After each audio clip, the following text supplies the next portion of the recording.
नमस्कार।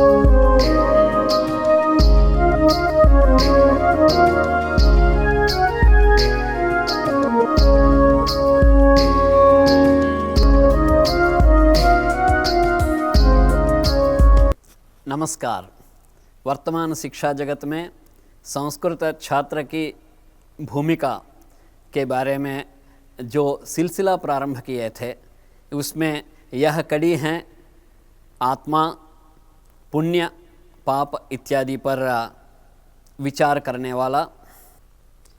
यावत् जीवेत सुखं जीवेत, ऋणं कृत्वा घृतं पिबेत, भस्मीभूतस्य देहस्य पुनरागमनम कुतः। यहाँ पर कुतः ये जो शब्द आया, ये हमारे जीवन परंपरा के बहुत जिज्ञासाओं का कारक हैं। पुनर्जन्म होगा और अथवा नहीं होगा, एक प्रथम पंक्ति मानी इस वाक्य में जिस प्रकार से आचार्य एक जिज्ञासा को जगा रहे हैं, यहाँ के जीवन शैली में, जीवन धारा में और ज्ञान परंपरा में चार्वाकों को महत्वपूर्ण स्थान मिला हुआ है। और आपको प्रेरित करने के लिए, अर्थात शिक्षा जगत में एक छात्र को प्रेरित करने के लिए तो इस प्रकार के भी वाक्य अपेक्षित हैं। जो वहाँ पर रूढ़ार्थ में जो बात कह रहे हैं उससे हटकर व्यक्ति सोचने को प्रेरित होता है। इतना ही जीवन है, ऐसे ही जीना है, मुझे क्यों करना है। आज के समय में हम इसको भौतिक सुखों की ओर अथवा भौतिक सुख हेतु अथवा भौतिक सुखों से बने हुए एक प्रारूप को अपने जिंदगी जीवन के रूप में देखा देखी में हम भी स्वीकार कर रहे हैं। तो यह भावना देखा देखी कहीं बाहर से आया नहीं है, यह एक मानव मस्तिष्क का उपज है। और मानव मस्तिष्क के चिंतन क्रम में ये भी एक स्तर है। जब जब व्यक्ति टूटता है, जब जब व्यक्ति हारता है और जब जब जिस व्यक्ति को श्री कृष्ण जैसे उपदेश देने वाले नहीं मिलते हैं, तब तब स्थिति यही बनता है, चिंतन यही पर आके रुकता है। जब नकांक्षे विजयम कृष्ण न च राज्यम सुखानि च, जब अर्जुन जैसे वीर कह सकते हैं, तो हमारे जीवन के इस संग्राम में हमें बार बार टूटने के अवसर तो मिलते ही हैं। तो उसी नब्ज को पकड़े हैं आचार्य बृहस्पति और फिर उन्होंने कहते हैं कि क्यों चिंता कर रहे हो, भस्मीभूतस्य देहस्य पुनरागमनम कुतः। कुतः एक क्वेश्चन मार्क, एक प्रश्न चिन्ह, और उस प्रश्न चिन्ह में एक चिंतन, विचारधारा। हम पितरों को भी स्वीकारते हैं, हम पितृयज्ञ करते हैं, हम नित्य तर्पण करते हैं और स्वधा पितृभ्यः, तो वो स्वधाकार से माने उनको तृप्ति होती है क्योंकि उनकी यात्रा चलती रहती है। हम कितने पीढ़ी ये भी हुआ है कि 3 पीढ़ी तक वो नित्य तर्पण चल रहा है, मातृपक्ष में भी पितृपक्ष में भी। शरीर छोड़ के गया हुआ वह प्राणी कहाँ पर हैं, कैसे हैं, हम नहीं जान रहे हैं। हम नहीं जानते हैं ये नहीं कहना है, क्योंकि हम प्रकृति को उस दृष्टि से अभी तक विश्लेषण कर नहीं पाए। इस मध्यकालीन भारत के उस इतिहास में हम धीरे धीरे अपने बौद्धिक प्रकर्ष को कमज़ोर करते हुए आए हैं। तो फिर हम आगम प्रमाण से अर्थात वैदिक वाक्यों से अथवा पौराणिक वाक्यों से अथवा शास्त्रीय वचनों से भौतिक रूप से वर्तमान में क्या हो रहा है उस दोनों में हम सामंजस्य नहीं बैठा पा रहे हैं, उस तरीके का अनुसंधान नहीं चल रहा है। और उसमें प्रकृति को पढ़कर, प्रकृति को जानकर जो शाखाएं आधुनिक विज्ञान के बने हैं उनका हम प्रयोग नहीं कर पा रहे हैं। तो इस कारण से हमारे अपने अभिप्राय हैं, अपने दृष्टिकोण बन रहे हैं, जैसे श्राद्ध कर्म। तो अब हमारे ही अपने ही जीवन धारा में ऐसे शाखाएं उपशाखाएं आए हैं कि कोई कहता है कि मैं मानता हूँ, कोई कहता है कि मैं नहीं मानता हूँ।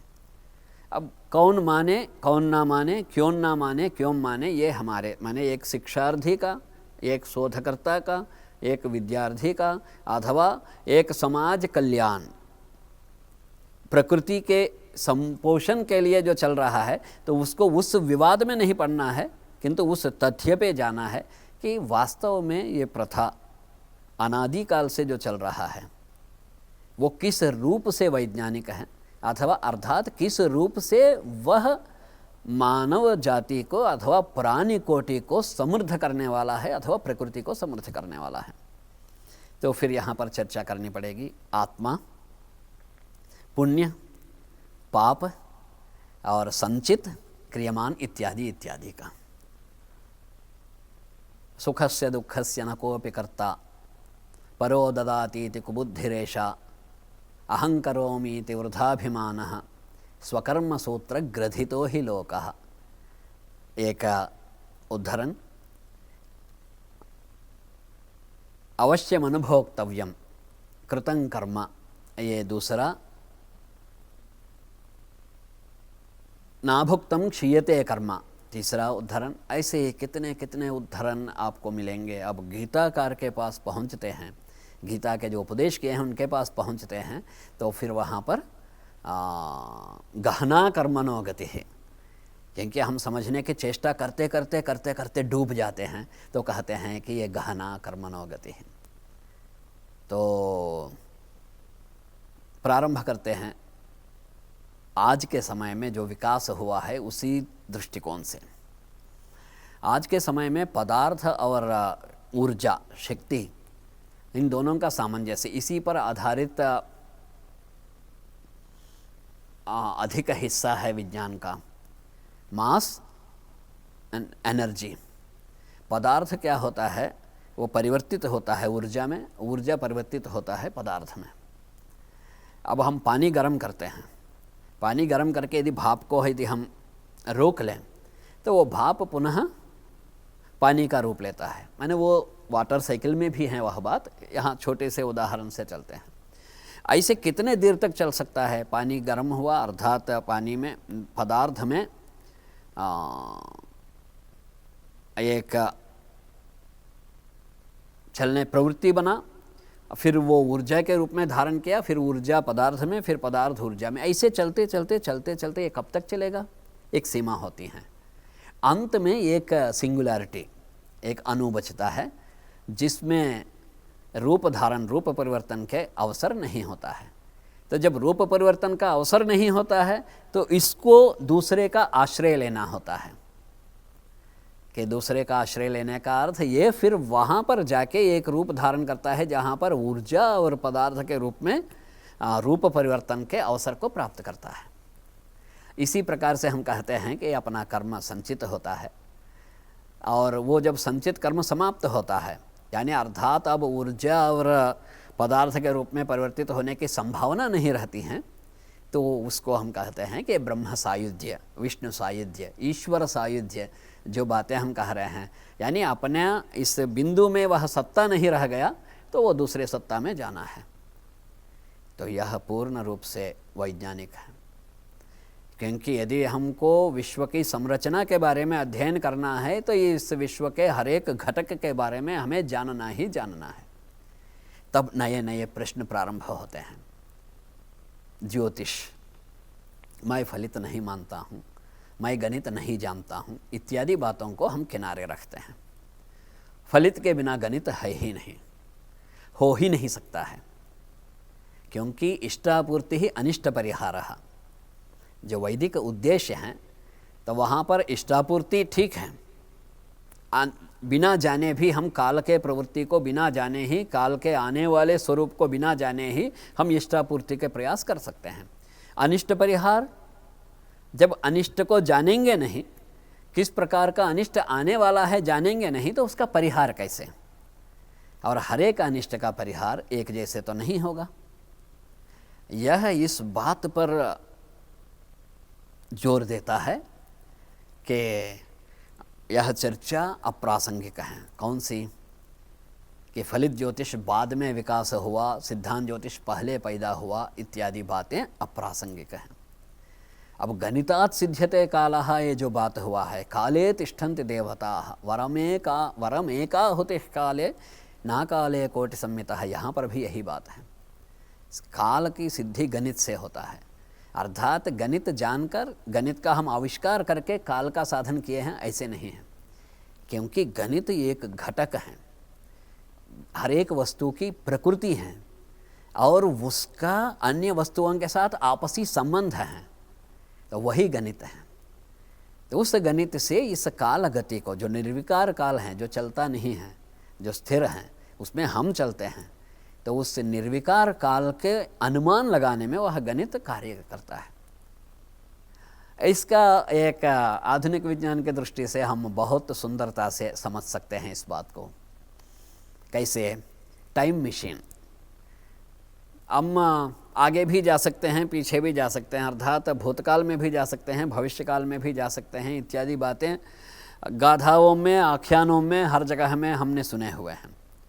महर्षि आंख बंद करके मनोवेग से पीछे जाते हैं तो उनको पता चलता है कि आगे आया हुआ व्यक्ति क्या करके आया है या क्या सोच रहा है, इत्यादि। तो इन सबको हम चमत्कारों के श्रेणी में रखते हैं आज के पीढ़ी के इस जमाने में। और टाइम मिशन क्या बता रहा है? जो सैद्धांतिक रूप से सिद्ध हैं, निरूपित हैं, और जो प्रायोगिक रूप से निरूपित हो सकता है, नहीं हो सकता है वाला अटकला है।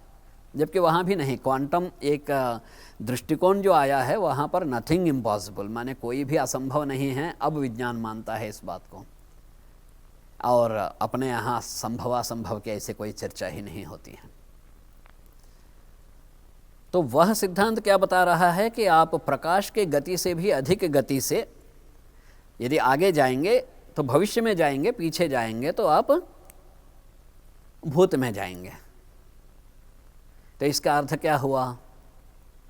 भविष्य भी निश्चित हैं और भूत तो आप देखते हुए आ रहे हैं जो निश्चित ही था, आपको पता नहीं था, फिर हो गया, कैसे बीता पता नहीं है। अर्थात यहाँ पर हर चीज़ निश्चित है, अंकित हैं, और वह नियम से परे नहीं है। तो यहाँ वो नियम क्या है? कर्म। तो इसलिए कहीं कहते हैं कि मैं तपस्या करूं, मैं जो बनना चाहूं मैं बन जाऊंगा, मैं जो प्राप्त करना चाहूं मैं प्राप्त कर लूँगा, जैसे बातें चलती हैं। तो एक स्थान में ये भी आता है कि ईश्वरोपि कर्मफलापेक्षी भवति, माने वह कर्ता जो चाह रहा है तो उसके चाहत के अनुरूप उसका संचित नहीं है, अर्थात उसके कर्मों से निर्गत वह ऊर्जा, उन कर्मों से निर्गत वह शक्ति जहाँ पर भी संक्षिप्त हुआ है। जैसे आज के समय में AI के लिए अथवा सोशल मीडिया के लिए जो सर्वर्स बने हुए हैं, जहाँ डाटा रखा जाता है, वो भौतिक रूप से देख रहे हैं। बहुत चीज़ों को तो हम भौतिक रूप से नहीं देख रहे हैं आधुनिक में भी, किंतु उसको विश्वास कर लेते हैं क्योंकि कार्य होता है। उदाहरण के लिए रिमोट, अथवा आज के समय में जितने भी वाईफाई से आ गया, इन सबको देखते हुए भी हमें समझना है कि हमारे चारों ओर प्रकृति के ऐसे अनेक तमाम घटक हैं जिनको हम देख ही नहीं पाते हैं। अतः हम यह भी नहीं कर सकते हैं कि कर्म से, हमारे किसी एक संघर्ष से, किसी एक कार्य से कोई ऐसे ऊर्जा उत्पन्न नहीं हो रहा है और कहीं एकत्रित हो रहा है, कहीं एक सर्वर में एकत्रित हो रहा है, वहाँ के स्लॉट हमारे ही नाम से बना हुआ है। इन चीज़ों को स्वीकारना अस्वीकारना यहाँ बात नहीं है। जो विकास हुआ है विज्ञान का, उस विज्ञान के आधार पर यह तथ्य है, यह सिद्ध है। तो यह तो कहीं ना कहीं इस द्रव्य का, माने इस मास का जो भी छटपट है, जो भी प्रयास है, तो उसका तो एक जगह संचय होना ही होना है। इसलिए वहाँ भगवान कहते हैं कि निष्काम कर्म करो, माने टारगेट मत करो, तो फिर आपसे वो चिपकता नहीं है करके, क्योंकि आप निष्क्रिय नहीं हो सकते हैं। इसलिए वहाँ कहना आवश्यक है, माने एक उपदेश वहाँ पर, माने आपको डिप्रेशन में नहीं डालना है। मानव जाति इस समय सबसे ज़्यादा चिंतित, परेशान, माने सबसे ज़्यादा पीड़ित किस कार्य से हैं? इसी डिप्रेशन से। तो वो जीवन शैली थी जहाँ पर हर एक कदम पे प्रेरणा देने वाले, हर एक घटना प्रेरणा देने वाला, हर एक कार्य उत्साह भरने वाला, वो कितना वैज्ञानिक है। तो फिर आगे चलते हैं, यहाँ पर प्रकाश के गति से अधिक गति से आगे जाइए और पीछे जाइए। और प्राचीन परंपरा में भी यही बात है। यह ब्रह्मांड है, जहाँ तक रश्मि गया हुआ है उस दूरी को वो जान रहे हैं। कक्षा भकक्षा का जो प्रमाण बताया हुआ है, तो भकक्षा के वह प्रमाण क्या हुआ है? वह वही ब्रह्मांड का दायरा हुआ है। यह सूर्य भी शाश्वत नहीं है, क्योंकि सूर्य में भी पदार्थ ऊर्जा में परिवर्तित हो रहा है। जब तक वो पदार्थ हैं तब तक ऊर्जा में परिवर्तन है। तो जब वो पदार्थ ऊर्जा में परिवर्तन होना बंद हुआ तो वो फिर वो ब्रह्मांड भी सिमटा। आप एक कल्प ब्रह्मा का दिन है, एक कल्प ब्रह्मा की रात्रि हैं, और ब्रह्मा शतायु हैं, और एक महाकल्प 1000 महायुगों का है, और महायुग का यह मान है, और मनु 14 होते हैं, तो और उनके अंत में एक जलप्लव होता है, पृथ्वी इत्यादि इत्यादि जितने बातें कहे गए हैं, उनको हमें केवल ग्रंथ में बोला हुआ है करके हमें स्वीकारने की आवश्यकता नहीं है।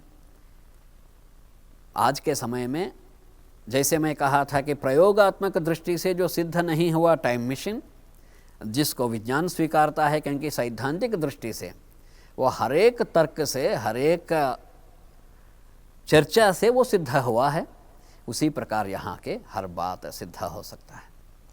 तब आया पुण्य और पाप, वही संचित कर्म है। यदि आपसे ये पुण्य और पाप कैसे तय होगा? कौन तय करते हैं? उससे रोकना कैसे है?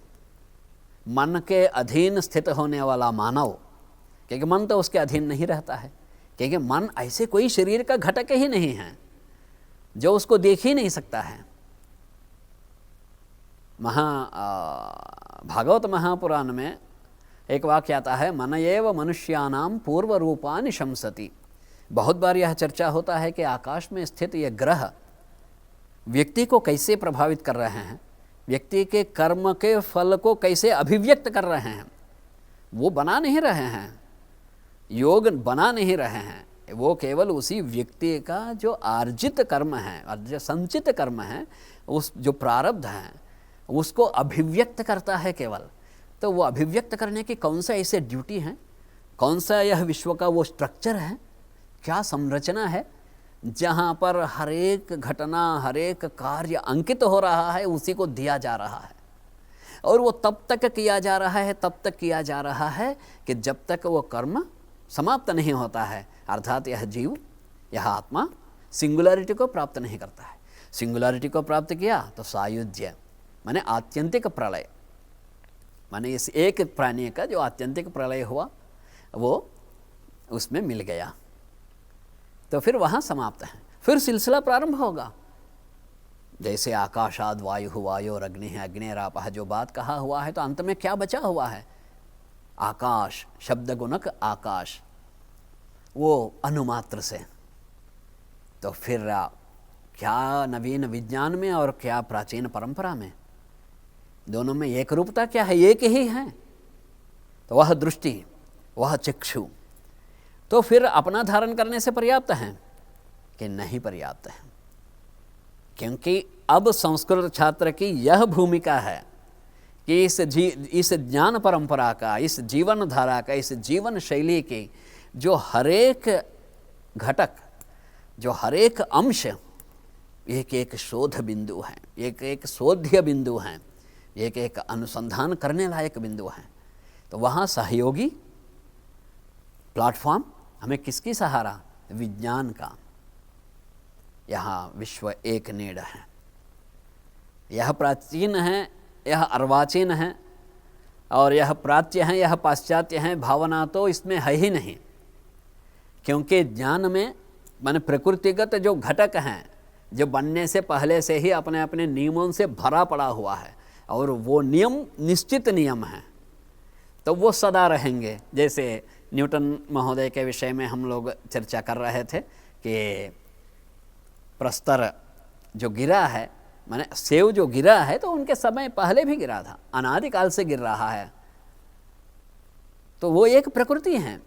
आकृष्ट शक्तिश्च महीतयायत खस्तम गुरुस्वाभिमुखम स्वशक्तिया, वहाँ पर भास्कराचार्य वर्णन करते हैं कि ये प्रकृतिगत, माने इस पृथ्वी का एक वो लक्षण है, गुरु वस्तु का एक वो लक्षण है अपने ओर आकर्षण करने का।